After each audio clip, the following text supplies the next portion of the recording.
மோசே நினைச்சான், அழகா கேட்டோம்ல, வார்த்தை கேட்டோம்ல, மோசேக்கு புஜபலம் இருந்துச்சு, பார்வோனுடைய குமாரனுங்கிறதான அந்தஸ்து இருந்துச்சு. அவன் எடுத்த தீர்மானம் ஒருத்தனை எகிப்தியனை வெட்டி கொள்ளுகிற அளவிற்கு அவன் தீர்மானம் அவ்வளவு மோசமா இருந்தது.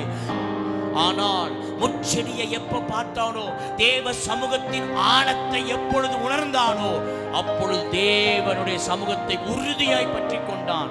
அவன் தீர்மானத்தை எடுத்தான், தன் நிலைய சொல்ல ஆரம்பிச்சான். எனக்கு பேச தெரியாது, திக்குவாயும் மந்தனாவும் உள்ள மனுஷன் என்று சொன்னபொழுது, நோ, பிரச்சனையே இல்லை, நீ எடுக்கிற தீர்மானம் சரியா இருந்து பாரு, உன்னை கொண்டு நான் பயங்கரமானவைகளை செய்ய போகிறேன். ஹல்லேலூயா, ஹல்லேலூயா, ஹல்லேலூயா. என் வார்த்தையை கேட்டுக்கொண்டிருக்க உங்களை பார்த்து சொல்கிறேன், கர்த்தர் இந்த வருஷத்திலே உன்னை ஆசீர்வதிப்பது நிச்சயம், உன்னை உயர்த்துவது நிச்சயம். ஹல்லேலூயா.